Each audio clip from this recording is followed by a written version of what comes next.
अस्सलाम वालेकुम रहमतुल्लाहि वबरकातुहू। नमाज की बात की दुआएं, दुआ नंबर 1 हम शुरू करते हैं। नहमदु व नुसल्ली अला रसूलिल करीम, अम्मा बाद, फ़ऊज़ बिल्लाहि मिनश शैतानिर रजीम, बिस्मिल्लाहिर रहमानिर रहीम। अल्लाहुम्मा अंतस सलामु व मिनकस सलामु तबारकता या ज़ल जलाली वल इकराम। और एक दुआ है अल्लाहु अकबर अस्तगफिरुल्लाह। इसका मीनिंग देखते हैं। अल्लाहुम्मा अंतस सलामु, ऐ अल्लाह तू सलामती वाला है, व मिनकस सलाम, और तेरी ही तरफ से सलामती है। तबारकता, तेरी ज़ात बड़ी बाबरकत है। या ज़ल जलाली वल इकराम, ए बुजुर्गी और इज्जत के मालिक। और दूसरे जो और जिक्र है, अल्लाहु अकबर, अल्लाह सबसे बड़ा है। इस्तगफिरुल्लाह, मैं अल्लाह से बख्शिश तलब करता हूँ। नमाज के बाद की दुआएं। सौबान रदियल्लाहु अन्हु से रिवायत है कि रसूलुल्लाह सल्लल्लाहु अलैहि वसल्लम ने फरमाया, जब अपनी नमाज से फारिग हो तो 3 बार इस्तगफिरुल्लाह।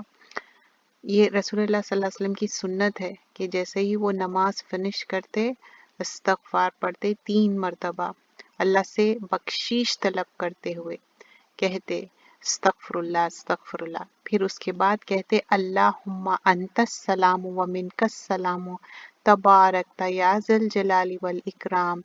ए अल्लाह, तू सलामती वाला है और तेरी ही तरफ से सलामती है। और ए अल्लाह, तू बुजुर्गी और इज्जत का मालिक है, तेरी ज़ात बड़ी बाबरकत है।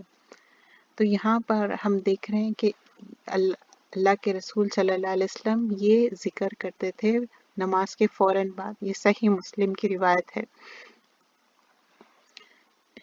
अब यहाँ पर हम देखते हैं कि इसकी जो अहमियत है, अबू उमामा बहली फरमाते हैं कि एक शख्स नबी अकरम सल्लल्लाहु अलैहि वसल्लम के पास हाजिर हुआ और कहने लगा, आप बताइए, एक शख्स जंग के लिए जाता है और सवाब और शोहरत दोनों का तलबगार है। सवाब और शोहरत मतलब फेमस होना या नाम होना ना, उसको कहते हैं। तलबगार है, इसके लिए क्या मिलेगा? रसूलुल्लाह सल्लल्लाहु अलैहि वसल्लम से ये शख्स ने 3 बार ये सवाल दोहराया। तो आप सल्लल्लाहु अलैहि वसल्लम ने फरमाया, कुछ नहीं मिलेगा। तो 3 मरतबा ये शख्स ने ये सवाल दोहराया और उसका आंसर क्या मिला? कुछ भी नहीं मिलेगा। रसूलुल्लाह सल्लल्लाहु अलैहि वसल्लम ने फरमाया था कि इसे कुछ नहीं मिलेगा। फिर आप सल्लल्लाहु अलैहि वसल्लम ने फरमाया, अल्लाह सिर्फ इसके अमल को कबूल फरमाता है जो खास अल्लाह के लिए किया जाता है, ना कि दुनियादारी के लिए। तो हमारी नीयतें खालिस सिर्फ अल्लाह के लिए होना चाहिए। उसमें दुनियादारी की चीज़ों की मिलावट नहीं होनी चाहिए। आपकी इंटेंशन ये होना चाहिए कि कोई चीज़ भी हम कर रहे हैं लिल्लाही के लिए कर रहे हैं, चाहे वर्ल्डली थिंग्स भी हो, दुनियावी चीज़ें भी हो, वो अल्लाह की खुशनुदी के लिए, क्योंकि अल्लाह का हुक्म है। आगे हम देखते हैं। अब यहाँ पर हम देखते हैं कि नमाज की अहमियत इतना अल्लाह सुब्हान ताला रसूलुल्लाह सल्लल्लाहु अलैहि वसल्लम को उसवे हसना बना के भेजे। और आप सल्लल्लाहु अलैहि वसल्लम ने हमको ताकीदी हुक्म दिया कि 5 नमाज की बात, 5 नमाज फर्ज किए गए हैं और अल्लाह को ये याद करने का जरिया है। और जो इंसान अपनी नमाज ज़ाय करा, क़यामत के दिन अहद है कि इसको जन्नत में दाखिल नहीं फरमाया जाएगा जब तक कि इसके जो नमाज की ठीक ना हो। तो यहाँ पर हम देखते हैं कि नमाज ज़ाय करना मतलब, जब नमाज हम टूटी फूटी नमाजें पढ़ेंगे और जो नमाज में खुशू नहीं होगा या नमाज लेट करके पढ़ेंगे, जैसा कि कुछ रिवायत में आता है ना, मुनाफिक ऐसी नमाज पढ़ते जैसे कि ठोंगे लगाना, फट फट फट नमाज पढ़ लिए। कोई भी ये नहीं कहा जाता कि नमाज नहीं पढ़ते थे, नमाज लेजीनेस से पढ़ते या नमाज को ज़ाय कर देते। तो इससे हम बचना चाहिए, क्योंकि पहला क्वेश्चन जो पूछा जाएगा वो है नमाज की अहमियत। तो नमाज को ज़ाय नहीं करना है। تو آج کا جو ہم ذکر دیکھ رہے ہیں، نماز کے بعد کے جو ذکر ہے، اللہ اکبر، اللہ سب سے بڑا ہے، استغفر اللہ، اللہ سے بخشش طلب کرنے کی بات ہو رہی ہے، اور نماز کی بعد کی دعائیں عباس رضی اللہ عنہ روایت کرتے ہیں کہ نبی اکرم صلی اللہ علیہ وسلم نے فرمایا، نماز ختم ہونے کے بعد تکبیر کہا کرو، اللہ اکبر، اللہ سب سے بڑا ہے۔